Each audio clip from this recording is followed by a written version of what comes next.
on in lots of places. So epistemic security is how we describe the study of information security, the information we need to keep our democracy thriving and functioning well. And the network exists to mobilise and strategise about how to protect our epistemic security in the future. The network is supported by the Quadrature Foundation and by Will Perrin, and this particular event today is in partnership with our very good friends at Full Fact, who we're delighted to be partnering with on this. Today, there are lots of elements to epistemic security, lots and lots, but today we're talking about a very specific thing, which is how do we keep our communities safe when there is a very acute, pressing information crisis. And we are hoping to build on all the lessons from the terrible events in Southport last year, the awful things that happened there, but then the response afterwards, the riots that kicked off, and the role of information in fueling those riots. And we're joined by a brilliant panel today to help explore these issues. Maria Brelin is the editor of the Liverpool Echo, so was on the scene with her team when that happened, and can talk from a very first-hand experience about what it's like to be in that information zone when things are going wrong in that way. Ben Spencer is the Shadow Minister for Science, Innovation and Technology, so has the brief for the Online Safety Act and all that comes from that. And Dawn Butler is a Labour MP and has been dealing with this in her constituency and her life as an MP consistently. But to start with, we have done some research on what happened online after the riots, and this is new research that we're publishing today. And I'm going to hand over to my colleague Hannah Perry, who's the convener of the Epistemic Security Network, and Phoebe Arnold from Full Fact to take us through that research and some of the policy recommendations we're making on the back of it. Thank you. Thanks, Polly. Oh, yeah, of course. Thanks. Maybe you can click for me in that case. Thank you. Is that on, everyone? Yeah, great. So as Polly said, today we're going to be talking about information emergencies, how we prevent and mitigate those. And so at Full Fact, we've done a bit of work on this in the past. So we have a specific definition of an information emergency. So it's a cluster or proliferation of inaccurate or misleading claims or narratives, which can have a slow or a sudden onset, which affect perceptions or behaviour towards a certain event or topic happening offline or online. And so a few years ago, we developed a specific framework for kind of defining the severity of information incidents. It's got 5 levels of severity with different criteria and some other elements which are detailed in your policy briefing. And it kind of rests on several principles. So the main one being freedom of expression, being fundamental. So that kind of translates into needing open debate and proportionality about any interventions that you introduce as a result of the severity level. We also really wanted it to be kind of applicable, not just in the UK, because it's a kind of cross-sector framework. So we kind of tried to bring in views from our colleagues in Argentina and India and South Africa, as well as in the US and Canada and the UK. And we had people from tech companies, civil society, government officials, regulators, and several other sectors kind of contributing to this at the time. So just looking at the Southport riots through this lens, and where Ofcom described a kind of clear connection between the online activity and what happened afterwards, so the kind of violence afterwards. We know there's been criticism of how the police reacted too slowly to fill the information vacuum, and we know the OSA wasn't in force at this point. But we would have described this as a kind of level 4 severity incident under our current framework criteria. So the kind of relevant content, and I've put some examples on there which are quite small, had sort of hundreds of thousands of views and kind of, as Hannah will go through in a minute, collectively millions of views. There were lots of influential accounts sharing this information, lots of instances of the information affecting people's behaviour, i.e. the riots, which was affecting public safety and order. But looking at these examples, we can click again, you can see that this type of content wouldn't necessarily have been considered illegal by Ofcom, so it's not necessarily overt hate speech. And also people posting might not have been aware that the information was wrong. We come across this all the time at Full Fact, people posting information that's harmful or misleading, but completely unintentionally. And so, content moderations like this are really complex. And in the past, and kind of at the moment, a lot of tech companies have worked with fact checkers to help them make these kinds of nuanced decisions. But this is being rolled back a little bit. From Facebook, they've stopped their fact checking program in the US. We don't know what's going to happen elsewhere in the world. And more recently, different mechanisms are coming into play and kind of being relied on more heavily, like community notes. So we're going to talk about them. So we can click. And again. Community notes are a feature on X and Meta. They're also on YouTube, where basically contributors can add context underneath a post. So they're kind of using the crowd to add context rather than experts. That's kind of the main sell. And X introduced notes in 2022. YouTube did it sort of last year. It was quite quiet, didn't get much press. And then obviously this year, Meta adopted the system in the US and dropped their fact checking. TikTok has also said it will do something called footnotes, but I don't think it's come into play yet. But they will also keep working with fact checkers as part of their content moderation. So X obviously shed a lot of its trust and safety team after Musk took over. And as I've said, in the US after the election, Meta stopped working with fact checkers completely. And now they're relying only on community notes, which has left, I think, quite a big gap in terms of their moderation, and it's quite worrying. I worry about what would happen in the rest of the world if they make the same choice. Particularly because reviews of these systems so far are lukewarm. There's quite a lot of concern over the lack of coverage for really harmful content. They're often present on things which aren't check-worthy. For example, whether France has a word for toes, or Jack dudes flexing for summer. They're kind of crazy content that people are attaching notes to. It's not the harmful stuff. Also, there's a concern about how many community notes use fact checks. Obviously, we write fact checks. We love it that people are using them. But given the kind of rollback of support and kind of the sustainability aspect of that, you sort of think, how long can this situation last and kind of be effective? And the slow publication time. So all that combined makes us really worried. We don't think they're adequate for a crisis right now. And Hannah's going to walk us through some of that in relation to Southport and kind of look at those concerns in more detail. Great. So you will see two booklets on your chairs. One is a policy briefing with a number of different policy options that we'll be exploring in detail but have been co-developed with Full Fact. The second is some research that we have published this morning, researching the riots, that you may have seen mentioned in Politico and by James Ball at the New World yesterday. This research reflects a partnership with the Centre for Future Intelligence at the University of Cambridge, and it highlights the effectiveness of community notes, specifically in information critical incidents or crises. And the Southport riots was our case study in this piece of research. We've only been able to do this research because the community notes data set unusually is available. So we know that research and researcher access to data at the moment is very difficult, but unusually we have been able to do this research in this scenario, which we think demonstrates the importance of greater researcher access to understand what's really happening with platforms and the information environments in those in that scenario. So moving on just to explain our methods for this. When thinking about effectiveness for community notes, we focused on two key areas. So whether they were visible, are they published to users on the platform, but also are they timely? Do they arrive in time before that post has been seen by millions of people?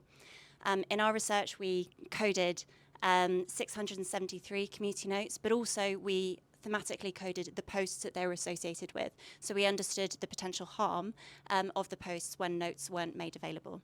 And this was from a data set that was specifically from the period of the riots and only for keywords, so posts relating to the Southport riots. So moving specifically to talk about our findings. One explainer, just for community notes, is in order for a note to be published and made visible, you need a sufficient number of people from different ideological positions on the platform to agree that a note is helpful. So there needs to be consensus within the community before a note is published.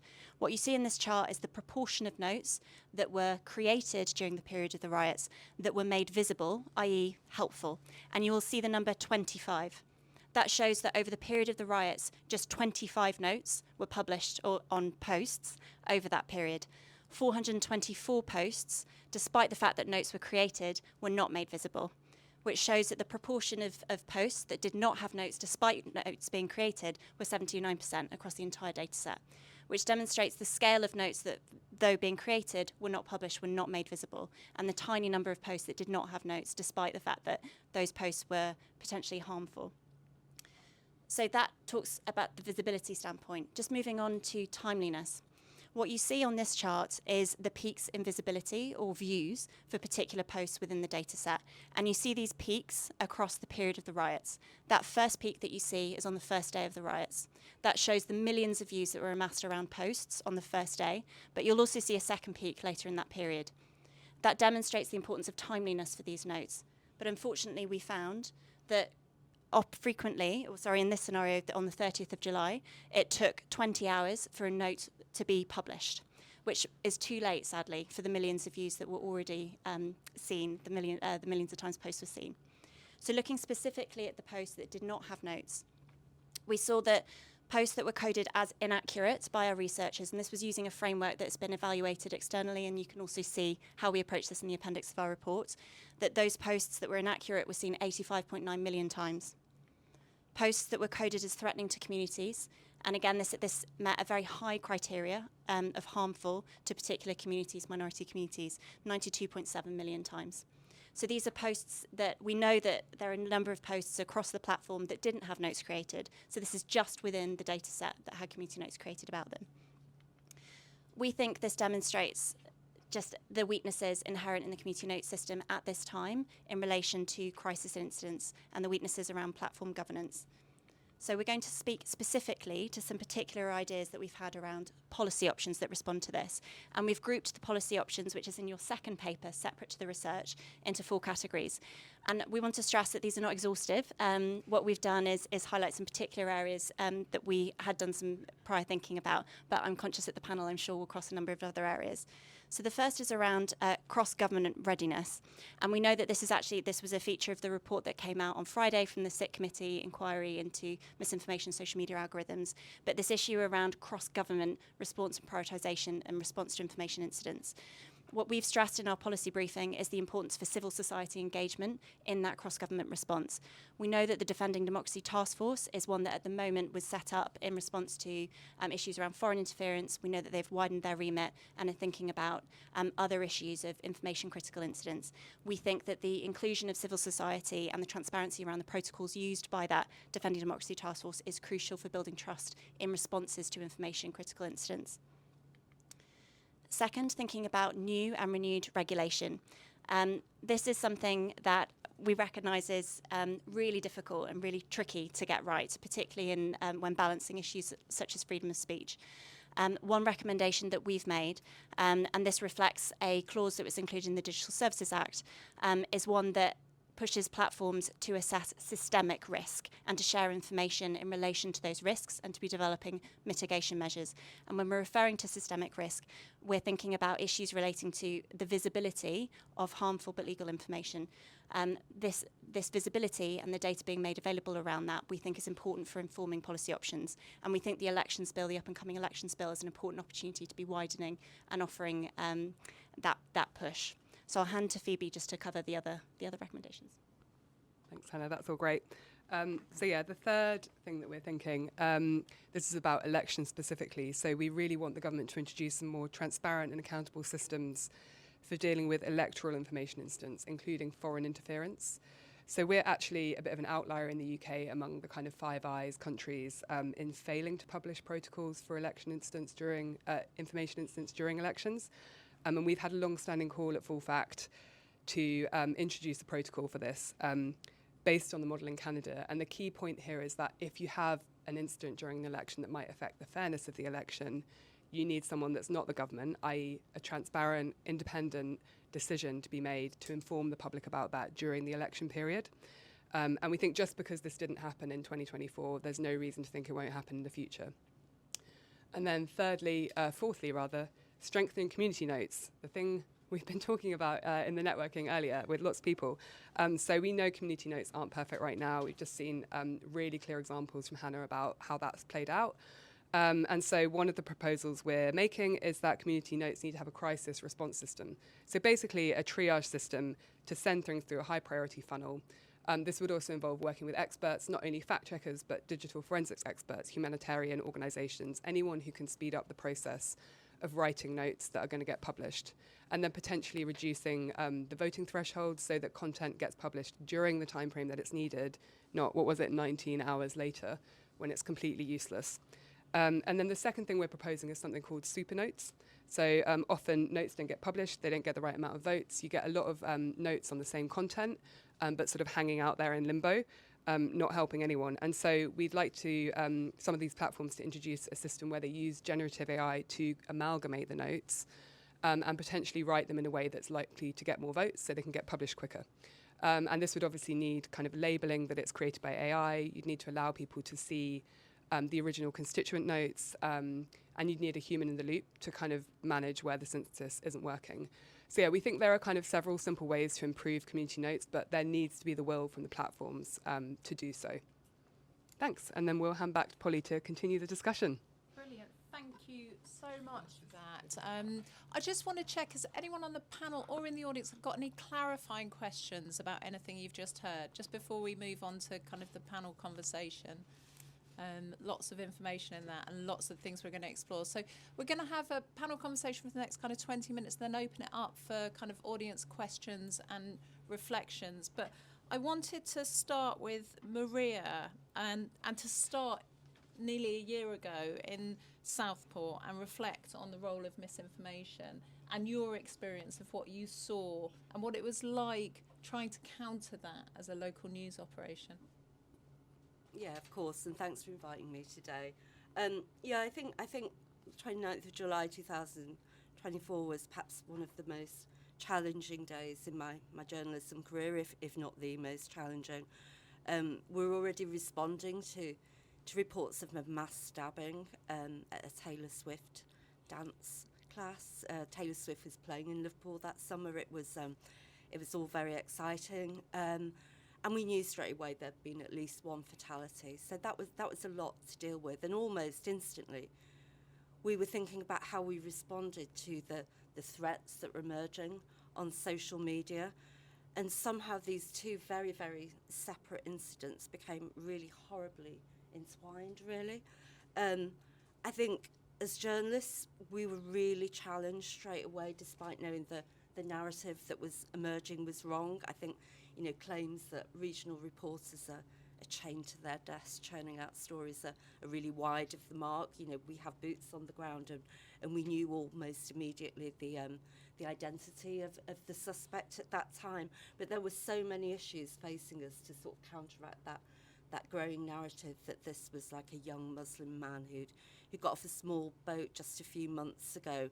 I think the well-documented, and you referred to it yourself, that sort of information void absolutely didn't help, because by the time Merseyside police confirmed he was born in Cardiff, it was just too late, and that narrative had really developed. And I think speed is of the essence. It's really vital, and I think the HM Inspectorate report sort of suggested and confirmed that Merseyside police should have acted a lot more quickly in order to quell that misinformation and disinformation. And I think we're used to working at speed, but public bodies less so, and I think we really have to work on that. But I would say, in their defence, and I know how challenging that situation was, it takes, a matter of minutes to post misinformation, a false narrative on an unregulated platform, and sort of fact-checking and coming up with a robust response is a lot more difficult. So I think speed is important, but it's not the only answer. And I think the other thing that came up was the sort of relationship between police forces and trusted media, and I think that's eroded very much over the years. There is work going on now. I think it's the National Police Chiefs Council is working at a national level to come up with a media charter that may inform how we work better together going forward. And we are working with Merseyside Police to see how we can better work together going forward, but especially in incidents such as this, where being the trusted news source is really, really important. And I would go as far as saying that that, you know, the emergency response forces that respond to these incidents should have a representative from local media. I think we absolutely deserve a seat at that table.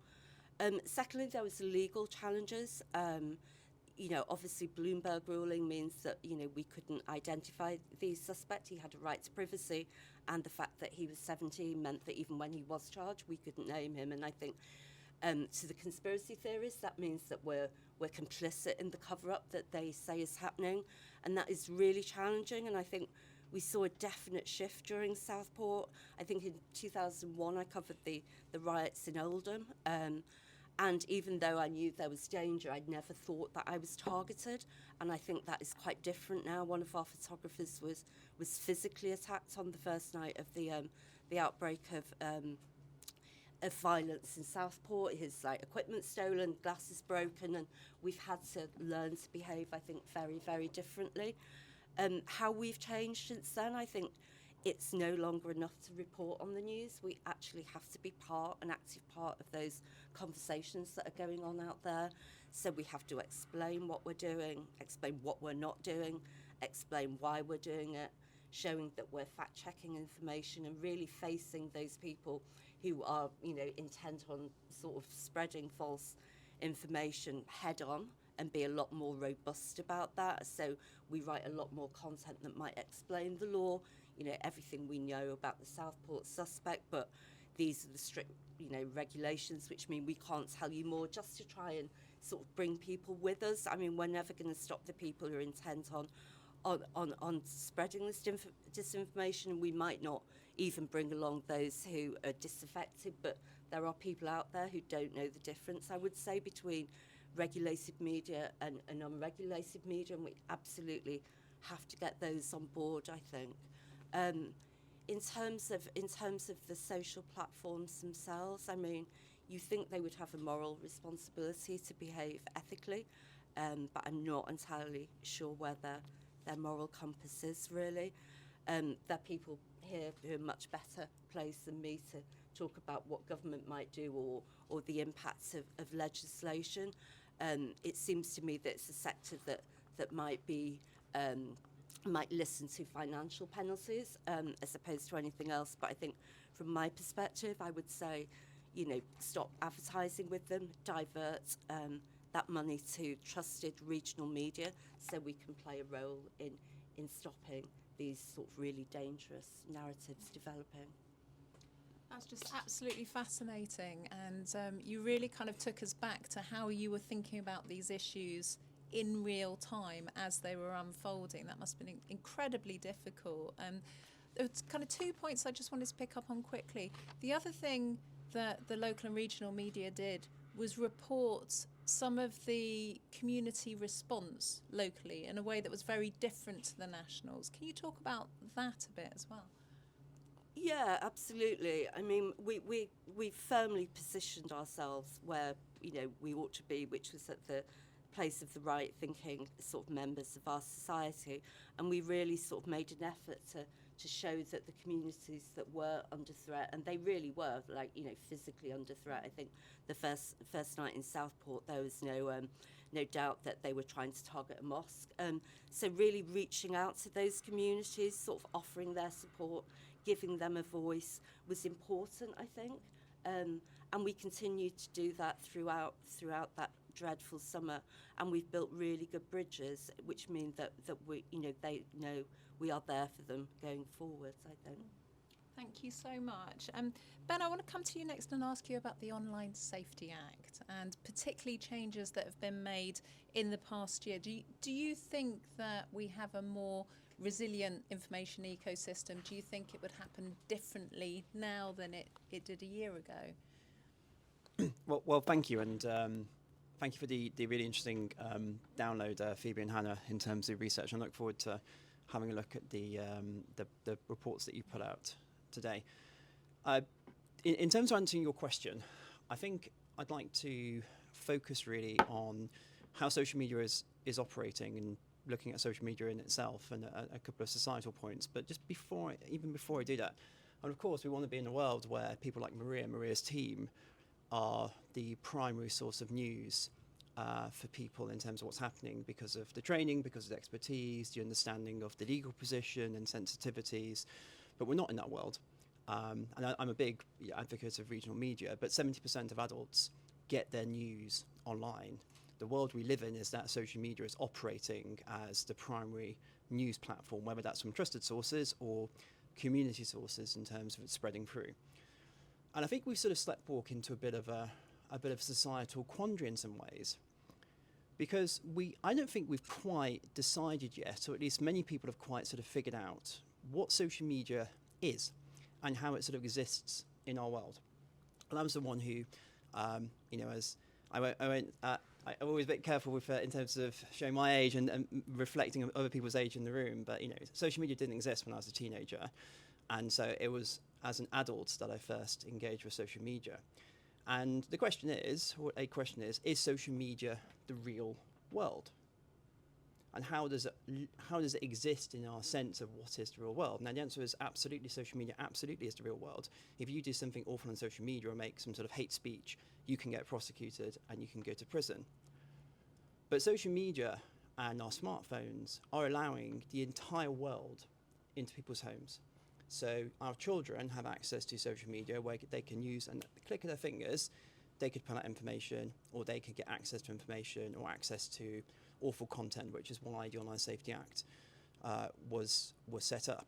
And I think as a society, we need to try and sort of readjust to this, because our home, our protected space, or our family unit, we have devices and we have access which essentially exposes us to the entire world, with consequences which can with material, whatever we put out, whether it's some stupid content or silly pictures, which can outlive the decisions in terms of that being put forward. It's one of the reasons why I think we need to really, really grasp the nettle in terms of looking at age limits.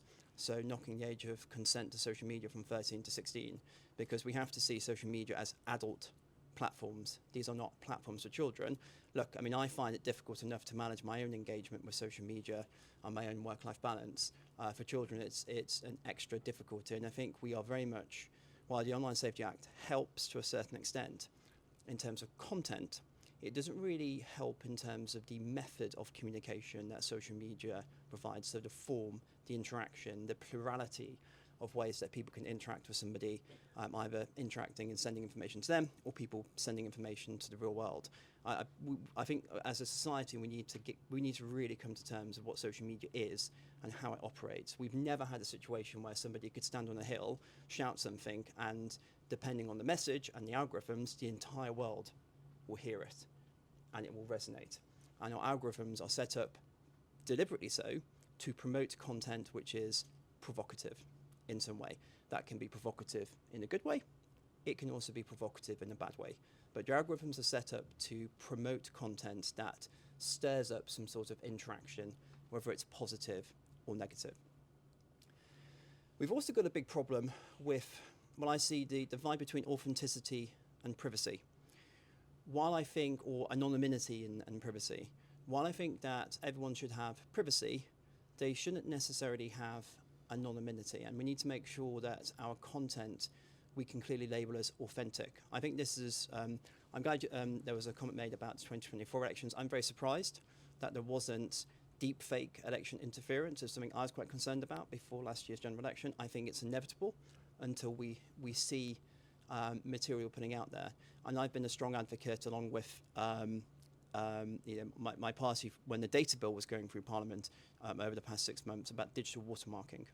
So having some sort of technological solutions that you can ascribe ownership of content, whether that's to stop AI companies nicking it and using it in terms of to create models for the copyright AI thing, which you may have seen in the news, which has been a big debate that we've been having over the past few months and yet to be resolved, or content to show, if I'm going to put something on social media, it's from me.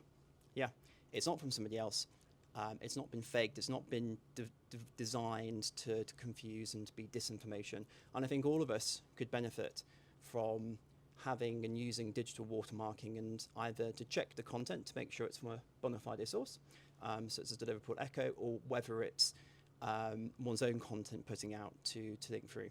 I think it's an area that may need some regulation, because while there's technical solutions around, Adobe and others have content credentials, some of the social media platforms are scraping them out when you post pictures. So that's something that I think needs to change so that we can have this authenticity.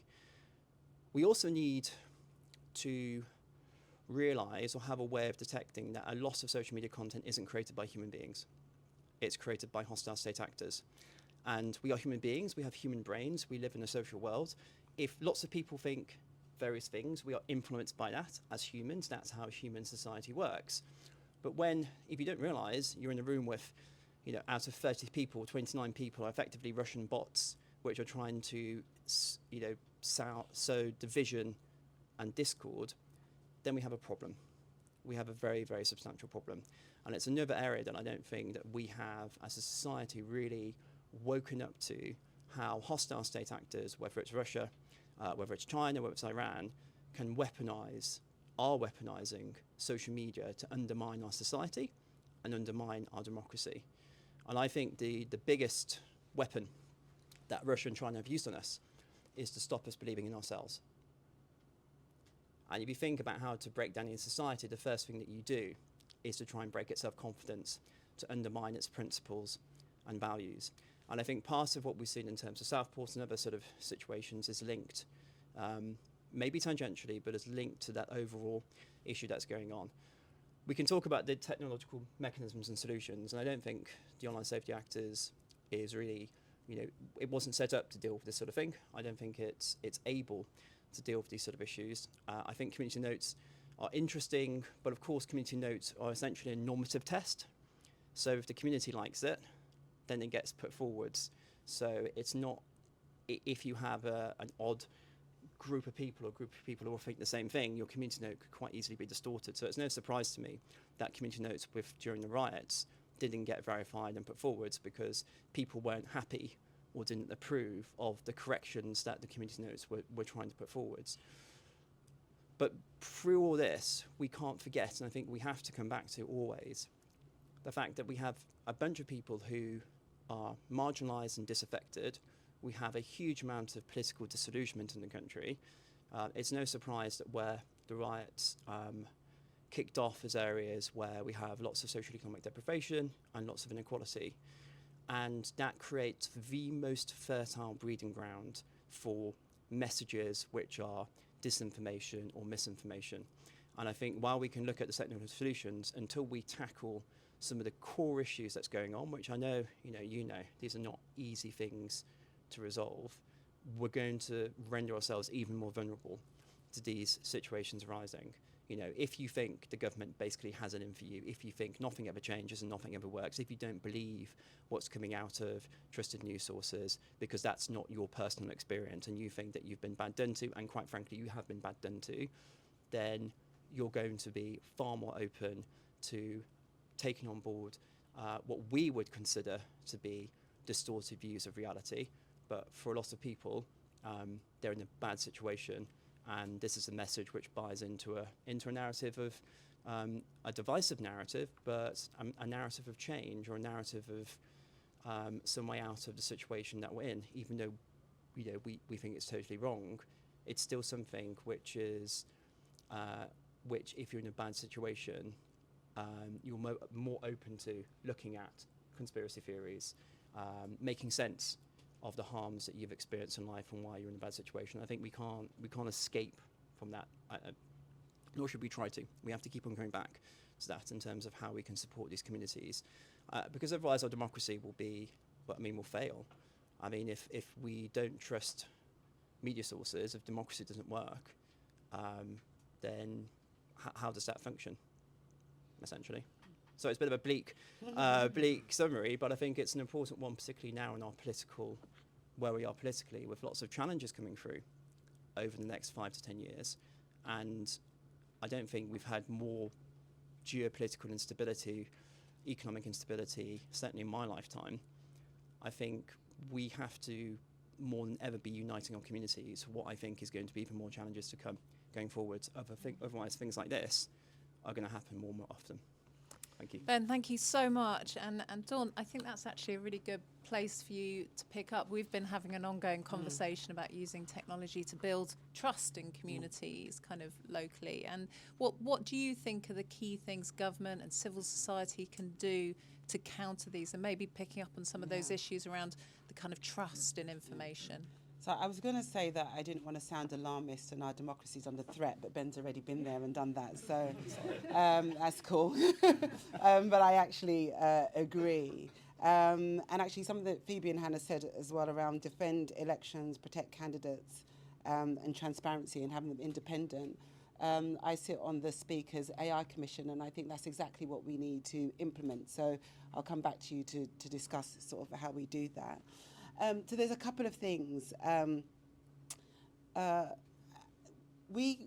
couple of things that how we deal with all of this, right? So we cannot analyze as quickly as machines can, okay? No matter the most, personally think they're the most intelligent in the room, you won't be able to analyze as fast as machines. We use about, 7% of our brain. So there's this discussion around intelligence, whether AI is intelligent. Now, I've been having this debate for quite a long time. So I've landed on there's a machine intelligence and there's a human intelligence. And how we save our democracy is by improving our human intelligence and making sure that we educate people around critical thinking, around what AI can do, around what machines can do, and understanding that they are separate from us as humans. And so, and to understand that it's not always correct. So understand the hallucinations and the bias. And I've also landed on the fact that we will need ethical AI to police general AI. So we will need that. So somehow we're going to have to create an ethical AI system that's not owned by billionaires that have an agenda, that is protected from bad actors that police AI, because we cannot think as fast as machines can think. So we need a machine to do that. What we can do as humans, as legislators, is put in place guardrails. So what are the guardrails? What are we saying that AI can be used for and can't be used for? What are the ethics that we're saying need to be applied with the advancement of this technology? So that's what we can do, and that's what we must do. Now, the problem with politics and legislation in general is that it is slow and clunky, and it has to go through certain processes. The advancement in this technology isn't going to wait for that. So we're going to have to find a way to fast track that, and how do we do that? And I think using organisations that are already sort of active and knowledgeable in that space is key. So somehow we have to bring that into the equation. And then there's the injustices. Now, we haven't in any way, shape or form mitigated the injustices of the past, right? So how the hell are we going to deal with the injustices of the future, right? So if you think about it, we haven't got equal pay yet, right? And even like equal pay, the arguments that you have to have, well, you have to go back, you have to show the calculations, you have to explain, this is how it's happened, this is how it's evolved over time, and people are still arguing against that. Now, with the advancements of AI, how are we going to explain that? Because it's accelerated at such a speed. How are we going to explain? Who's going to believe us, right? Race discrimination. Right now we're still arguing about the structural discrimination of racism. Now what we're doing with a lot of the AI systems is automating that discrimination. And then when people say, well, the machine said you did it, and so the machine must be right. So unless we elevate our human knowledge and information to critical think that, and we need all of that. We need we need everybody. We need all the structures in the systems. We need the legal system to be able to do that. Otherwise, we are going to fail in this quest, because right now, the people who are running our systems are very much linked to far-right extremism, and we don't like to talk about it.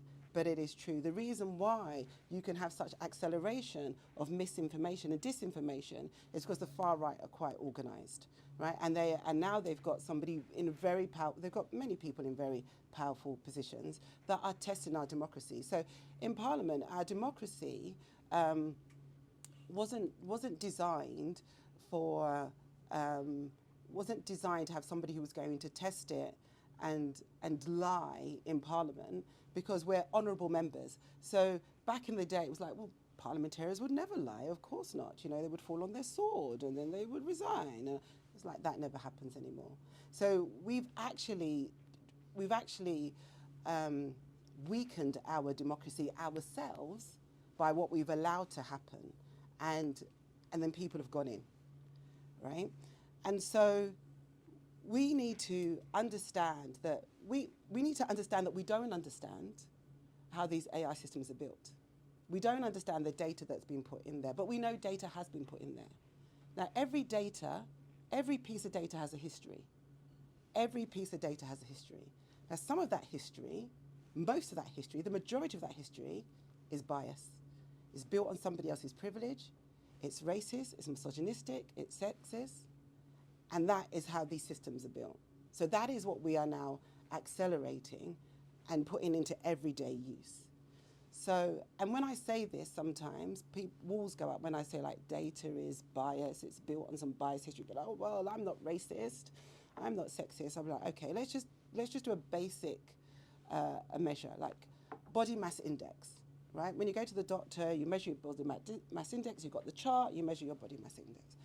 That was created over many decades ago by a mathematician who wanted to measure the average man, the average white man. Now, no offense to the average white man in this room, but it wouldn't relate to you right now, let alone women, let alone black men, Asian men. It wouldn't relate. But yet we still use it as a measure. Now they're using other measures, your waist measure to height and all of this, which is a much better measure of your weight. But just imagine when you're using that measure and you're accelerating into a system, then that bias is going to be accelerated, whether you're allowed to have an operation, a kidney operation, because your bias is too high, because your BMI is too high. So we are accelerating all of that. And then my last thing I would say is, my teachers in my school in Brent East, and I've got a few constituents in the audience, they talk to me about how difficult it is to control the classroom. So they're having different measures that they've got to put in place to get kids in the mode of learning. And what's happening in the classroom is that, a part of what's happening in the classroom, is that kids are becoming more abrupt and more rude. Do this, do that. There's no please, there's no thank you.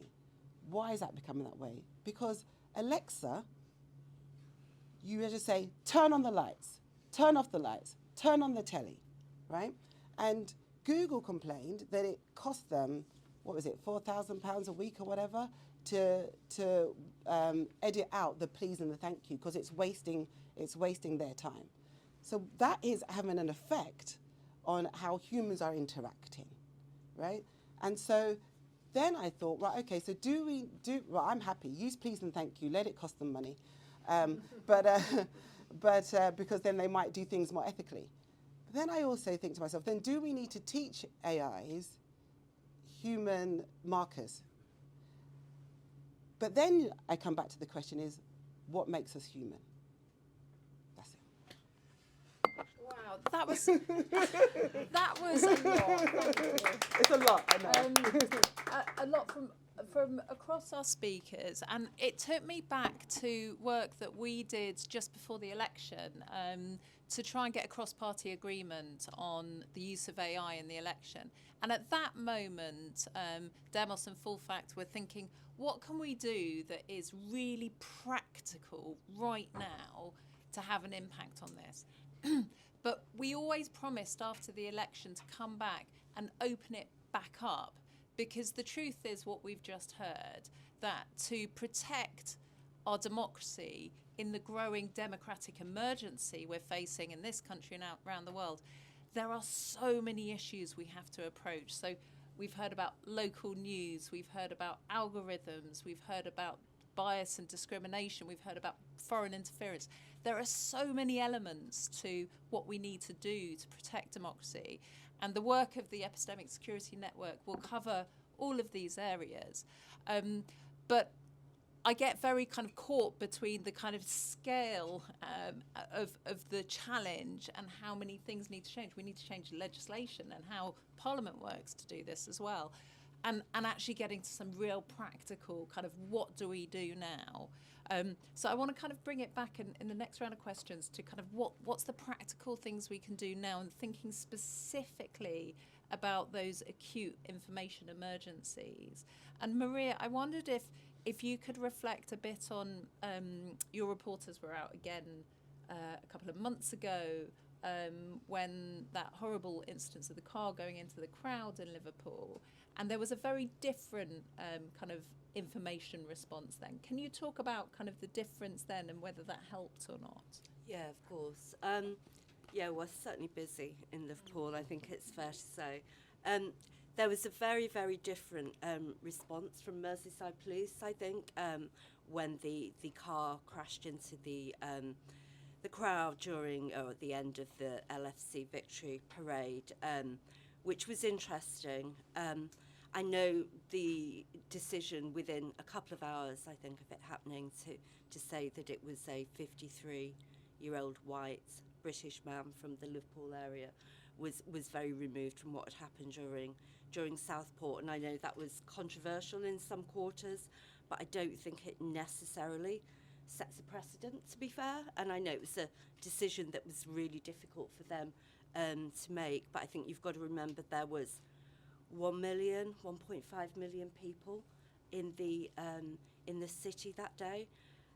There were already doctored videos doing the rounds on social media, and the idea that a narrative that somehow this was a Islamist terror attack, it just could not be allowed to develop in the way it did with Southport, just for everyone's safety, I think. So I can see how that happened. I think the other thing I'd say about that day, which is important to me, and I totally take your point about how people access their news, in the immediate aftermath of the event, if you look at a Google search graph, as I do quite often, there was a huge spike in search traffic for the Liverpool Echo, a 90-degree spike. And that was really interesting. And for one, I thought it was reassuring for the future of regional journalism. But I think secondly, it showed that people were looking for trusted news. Maybe last time they had their fingers burned, and maybe they were a little more sceptical about what they were seeing on our social platforms. And I think that is really good for regional journalism. And as I said before, without us playing a part in this narrative and how we solve this problem, it's more challenging for everybody. And obviously, democracy is disadvantaged should we not exist. So it was a different response, and I'm not sure that it will always be a response like that, but it was certainly helped us squash the narrative that was starting to develop already. Thank you. Oh, sorry, did you want to say? I'll just say one further thing. There was the same sort of conspiracy, and we were able to sort of do a lot of explaining content of why we can't name this man, even though he's been arrested, and just to explain, and that was really well read, incredibly well read, and I think that is important because we have an assumption that people understand how the law works, but I don't think people do, and I think increasingly we have a role in telling them why we can do things and why we can't. I watched that unfold in real time, fascinated by how different it was. But forgive an anecdote, my daughter still came home that night and said, "Did you hear about the terror attack?" Yeah. Despite the kind of media really working at it. So it's so hard. 3 days later, when we were trawling for CCTV on the shops, there was still they arrested a Muslim man, didn't they? No, they didn't. Ben, so the same question to you, what could be done now to prevent another Southport riot scenario? Well, thank you. So firstly, in the Online Safety Act, there already is powers to take action against people who deliberately spread misinformation with a view of spreading, I can't remember the precise definition, but it's to cause harm. And that was used to prosecute some of the people who tweeted various things during the Southport attacks. I mean, if somebody deliberately makes some sort of fake video with a view of inciting people against a group of a particular protected characteristic, that to me is a serious, serious problem. And free speech has boundaries.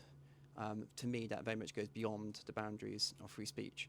And I think there is, as I understand it, the powers to take action against that. Now, of course, the problem is everything's moved on and it's all swished 72 hours forwards. And I think that's one of the themes that's came up quite a lot in this discussion, is that there are mechanisms to deal with a lot of stuff. And I think actually most things we've spoken about, there are mechanisms to deal with. They're just slow and clunky. And you can't really bounce some interaction right at the moment.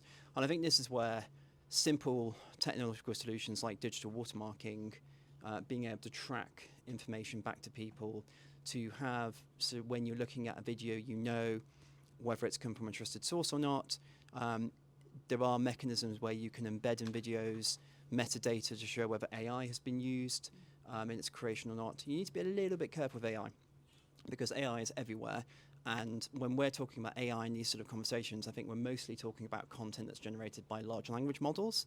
But AI as a whole, in terms of machine learning, is used when you go and when people go on Amazon to buy whatever. It's used for Spotify playlists. It's, it'll be in the laptop in terms of for this presentation in some way. So you need to be a bit careful in terms of how you define it. But in this context, a large language model creating content which is designed to deceive, and that's quite important, because we need to make sure satire is sort of taken out of the scope of it. So, designed deliberately to disinform. We need to have a way of detecting that and tracking that, and I think watermarking is one solution. I sort of quite like Dawn's AI versus AI war, although I do wonder slightly where that would end up leading to. Then the other question is we need to think very carefully about how we deal with information vacuums. And the amount of information that's disclosed in terms of in the public interest in these situations, I think we need to think very carefully through for a whole host of different reasons. As a former doctor, I've always found it slightly odd in a very different context, the amount of information about people's personal medical situation that's disclosed in the context of some sort of horrific event or what have you, in terms of people's injuries or whether they've died or not, which for me has always been medically confidential information. But somehow in certain situations that test seems to be surpassed in terms of public interest. I do think we need to have a think about that. There were concerns about the information that was put out about the tragedy that happened in Liverpool, which I do think have some legs, some legitimacy in terms of making sure that if we are going to, whatever we do, we need to have a consistent approach that's very transparent and very clear, not only for fairness, but also to make sure it's not weaponized by hostile actors saying, oh, well, in this situation you said that, but in this situation you didn't say that. What are you trying to hide? Thinking about, actually, no, this is the protocol. This is how we deal with things. This is the situation, and that's why I've made this decision. So I do think we need to think a bit more about information vacuums. Yeah. Dawn, same question to you. What should be done now? I agree with Ben in terms of watermarking, and I think there are now sort of Apple and a lot of the large manufacturers are inbuilding this system into phones that when you watch a video or something, it will tell you whether it's been edited or not. I think there was a problem with watermarking in terms of people could fake a watermark, and so it's how they deal with that. But I do agree something like that is needed.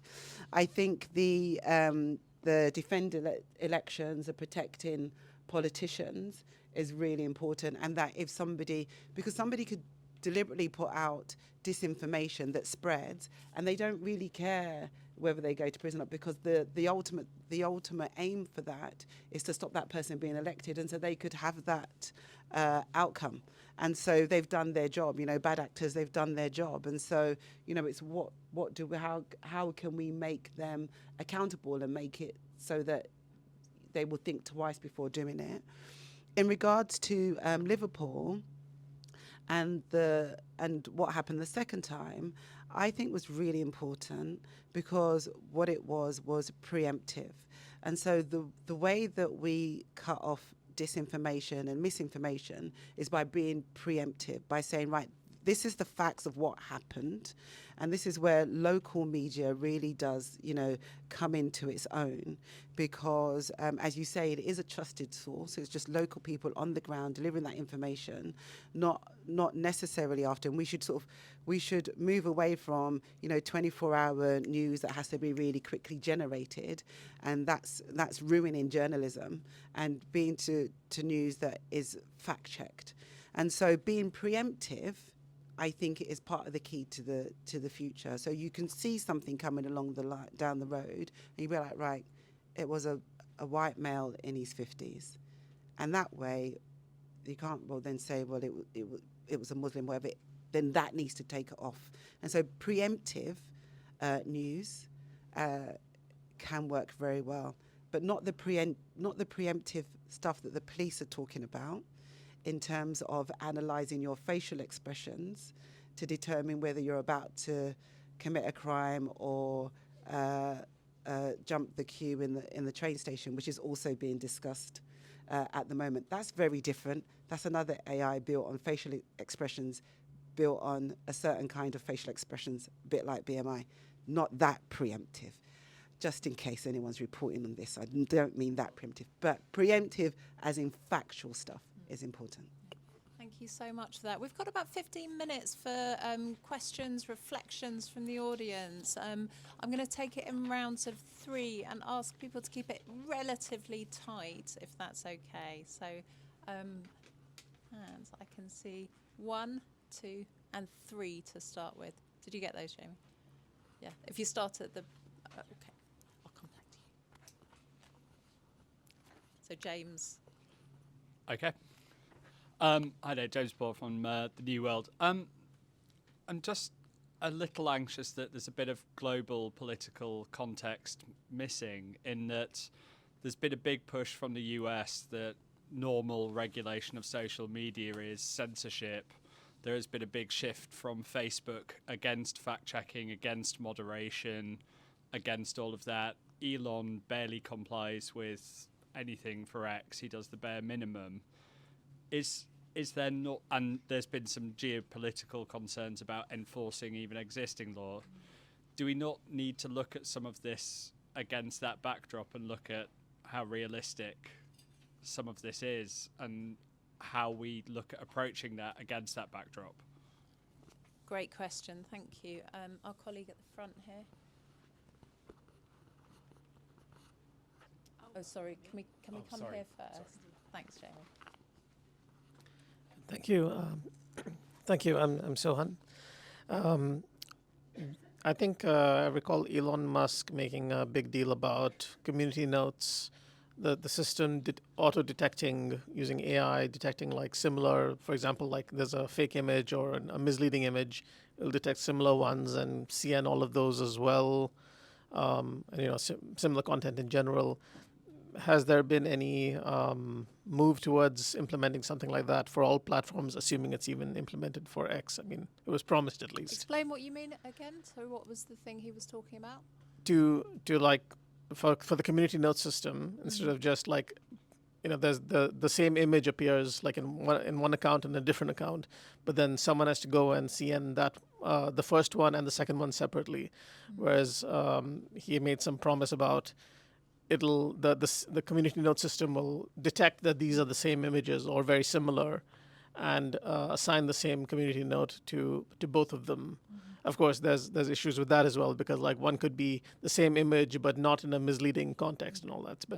But even so, I mean, is that something like what we're talking about? AI solutions for detecting and preempting misleading content at scale. And Jamie, is our colleague right at the back there, please? And Hannah, we're going to come to you on community notes. That's right.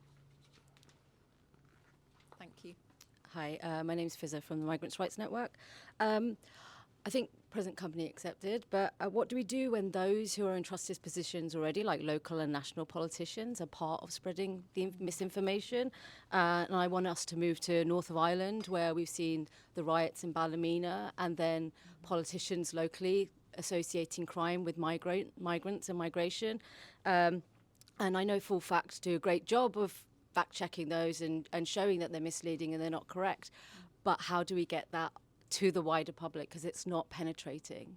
And just a final point, I wanted to ask also, had there been that kind of confirmation that the person in the Southport attack was a black male, do we think there wouldn't still have been riots because they had associated his background with Rwanda and his parents' heritage?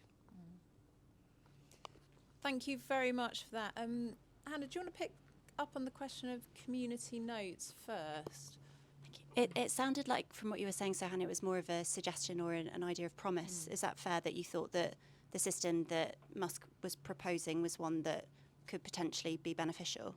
Was that how I'd interpreted what you were saying? It would scale up so that you don't have to go and scan every instance of the same disinformation. It would just detect that and see, okay, well, this has been scanned.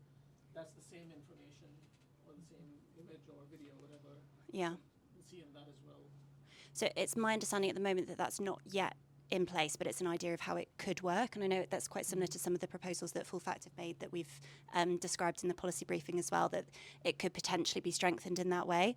I think what's quite interesting at the moment, when you analyse the data set, you can, or community notes, people creating community notes can tag if they're referring to an image. But I'd agree the risks you highlight in terms of how that could potentially be misused if the image is being used for different purposes or described in the text for different reasons. It does sound like there are risks that would need to be thought about there, but it's an interesting idea. Can I just add as well? Like, obviously, Meta do have some of that technology already. They do claim matching for fact checking, but I think if that was put in place elsewhere, you'd want transparency about how accurate the claim matching is for every platform, ideally. Ben, can I come to you on James's question about regulation as censorship? That is certainly a very dominant theme in America at the moment, supported by the government. How should we tackle that here, where you could alienate groups who are mistrusting already through regulation? Well, I mean, the simple answer is let's see what happens with the implementation of the Online Safety Act, which is in the process of being implemented, started several months ago. In a week's time, we've got age verification being unveiled or being necessary for adult content on various platforms, including pornography from the 25th. Let's see what happens. I mean, it's going to be the test for Ofcom and the functionality of OSA that it can enforce on whichever provider is not meeting its duties under the Online Safety Act. I think we have to see what happens, and we also have to make sure that we're also closely monitoring. Ofcom is closely monitoring as part of its post-implementation reviews that it's doing what it says it needs to do. I expect there's going to be challenges, and the technology is going to change. And one of the problems with legislating in this area is that by the time you've got an act on the statute books, everything's already changed and everything's moved on. There's a different problem in the future. So you've always got this tension between just getting something, even though it may not be perfect, in operation. And I think, while I think the Online Safety Act is pretty groundbreaking in terms of what it does, obviously there's areas where there's things that need more work on. I've already mentioned under 16s, we've already mentioned in terms of dealing with crisis information. But that's going to be the test in terms of how it deals with stuff. I mean, the other thing we need to also perhaps really, again, have a think about, and how we explain and how we sort of characterise to society the difference between free speech, hate speech, normal political debate, where Don and I can, we would probably have some arguments on the basis of fact, I suspect, which we would say is reasonable within the scope of political debate, versus misinformation, which is people just getting something wrong. Stats, politicians and stats is the classic for that, versus disinformation, which is something very different indeed. which is deliberately designed to deceive going forward.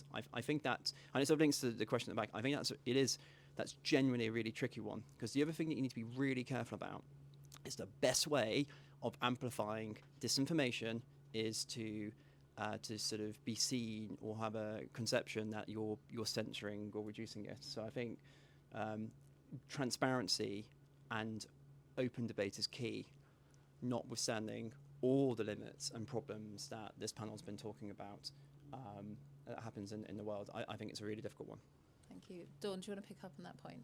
Yeah. So Elon Musk was very successful, right? He bought Twitter, and I still call it Twitter just to wind him up. He bought Twitter. Does he know? Yeah, I do it every single time. I'm like, I hope he's reading this.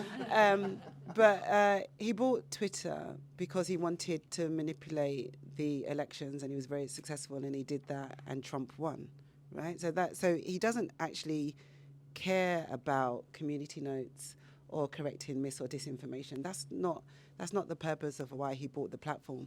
The way we fix that is to be fair, is to either not use it or flood it with good, wholesome, positive facts stuff. So you're not leaving that space just for people who are horrible people. Like it is an absolute cesspit. You know, I have block of the week, which basically I collate. Actually, I stopped doing it weekly now because it was just I had to think of the mental health of my team. You know, reading about me getting murdered and killed and raped every week was a lot. So I do block of the month now. Still the same content, but anyway. So he doesn't really care about that. So I think trying to change that. You know, I use Blue Sky a lot more. Like we need to start looking at all the ethical platforms that's out there, because without the people, it will fold. You know, he's already losing money, and that worries him. In regards to the question on whether the police said if it was a black male, would there still been riots? I suppose maybe, but the fact is the police knew by saying it's a white male that there wouldn't be so many riots because of the racism. So it's not like we don't know racism exists in the country, in the world. It's not that we don't know that racism's on the rise because, you know, the white supremacy that's happening, you know, in our geopolitical system. We know that. We just don't talk about it. You know, if Jane Elliott has this great test, The Educator, where she says, in a room full of white people, would you like to be treated like a black man in the police cell? And nobody puts their hands up. So that means you know that black people are mistreated. So the police knew that by saying it's a white male, they would calm that risk of rioting. Trusting politicians. Well, I got thrown out of Parliament for calling Boris Johnson a liar, and 2 years later, this is how slow, you know, Parliament works. 2 years later, after the inquiry, they established that Boris Johnson was lying to Parliament many, many times. Now, the reason why I did that was because I saw the erosion of our democratic system. And I was like, how comes we're just allowing this to happen and saying that it's okay when it's not okay? And so how we get politicians, there is actually some legislation that some groups are working on in regards to making sure that politicians have to tell the truth, which, you know, nobody tells the truth 100% of the time, but me and Ben obviously do. But okay, Ben says speak to myself for myself. Okay, I obviously do. So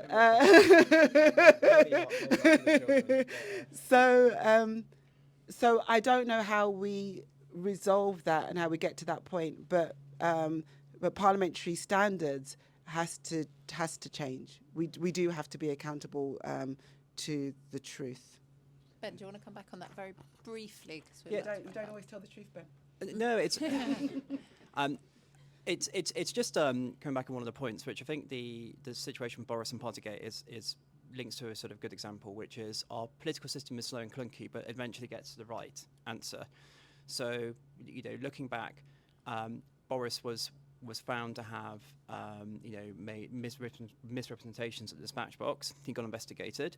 He stopped being an MP. He stopped being the Prime Minister. He's now no longer a member of Parliament. I mean, pretty much the strongest sanctions you can think of in terms of someone in that situation. It took a long time to get there, but we got there. Our system does work. It's clunky and it's slow. And I think in this sort of environment, this is the problem, that we can't move. We can't move fast and quickly. The problem with calling people liars in Parliament, as Dawn knows, is that all that would happen if we started doing that is every single debate would be, no, you're lying, you're lying, you're lying, you're lying, you're lying, you're lying. And so these customs have evolved to make sure parliamentary debate is, we can have debates about stats and facts and philosophy and, etc. As opposed to saying, well, you're a liar, you're a liar. So I think it's... The solution to that is politicians don't lie. Yeah, but Okay, yeah. yeah, but the problem will be is, and we end up having lots of these debates in Parliament. Someone will say, in between 2000 to 2008 or 2008 2014, unemployment or something like this changed or what have you, blah blah blah, or some stat or some sort of principle on something. And if we allow accusations of people lying in parliamentary debate, all that will happen is someone go, no, I think you're lying. And I said, well, no, I'm not lying. Yes, you are lying. And debate would just break down, essentially, which is why we have these ways of approaching debate, so that we can focus on the point in hand as opposed to the veracity of the individual who's making a statement. We have covered so much ground to that. Just when I thought we couldn't cover any more, we got into lying in Parliament, which was absolutely amazing. I really want to say a huge thank you to our speakers, our panellists who have shared such a kind of diverse range of experiences and opinions. And I think the kind of route you plotted through this huge terrain of things that need to be done in cross-party ways, as well as by the government, is huge. And the vital role of a healthy local media in all of that, like what we've heard today, is such testimony for that, and for the role of fact-checking as well. Just before we wrap up, I just wanted to hand over very, very briefly to my colleague Elizabeth Seeger, who in 2020 led a piece of academic research which predicted in fine detail what unfolded in Southport. And she's going to talk about some research she's launching now, just to socialise it in the group, because we would love your input. Lovely, thank you, Polly. So this piece of research that Polly is talking about is a piece that I did while I was at the University of Cambridge, and it was a crisis scenario mapping and red teaming exercise where we got a group of experts in a variety of areas across the epistemic security ecosystem together in a room to think deeply about the kinds of crises and civil contingencies that could arise because of epistemic failures or epistemic threats, and how those could catalyze or worsen these crisis scenarios. And one of these scenarios out of 6 that we came up with in our first workshop that we analyzed further was an instance where there was a violent incident, disinformation about the perpetrators and those responsible was spread online, and this resulted in some quite extreme xenophobic violence. So hence the prediction of what happened with Southport. However, we published this report in 2020 in the middle of the COVID pandemic, and the nation was a bit distracted. So I don't think it got the pull that it might have otherwise. But we're returning to this research now in 2025 in the light of all the conversation that we've just had, and redoing this crisis scenario mapping and red teaming exercise for our current era. So we're going to be doing a series of 3 workshops. The first one is going to be to identify potential crisis scenarios of this sort. So in a way, kind of putting on our tin hats and thinking about how things could go seriously wrong. And then we'll map out these scenarios. Think about the different actors at play, the different exacerbating factors, whether those are technological or political. And then on top of those systems maps, thinking about the most promising points for interventions, and then red teaming those interventions, which means either using futures wheels or pre-mortems to think, how could this intervention go wrong, or how could this intervention fail? And then with this, across a variety of different potential scenarios that could happen in the future, think about what is the most far-reaching or low-hanging fruit of the kind of interventions that we could put in place to prevent these scenarios from arising to the extent they do. So we're kicking off that research right now, starting to do some of our initial scenario mapping and thinking about these kinds of scenarios, and we'll be launching the workshops starting in September, going into October, and doing this program in collaboration with the Alan Turing Institute, and very, very happy for that as well. So really excited to get this off the ground and hopefully to predict and prevent future incidents like Southport. Thank you, Elizabeth. And if anyone's interested in hearing more about that, do talk to Elizabeth afterwards, and we will bring the results of that work back to this network and be really interested to know what you make of it and how we can use it to inform where the government goes next and where the political system moves next in terms of preventing another scenario like we saw nearly a year ago in Southport. I'm just going to wrap up by saying a huge thank you to the panellists, to our partners Full Fact, to Hannah for her brilliant research on community notes, and to all of you for coming. Thank you very much for coming this morning.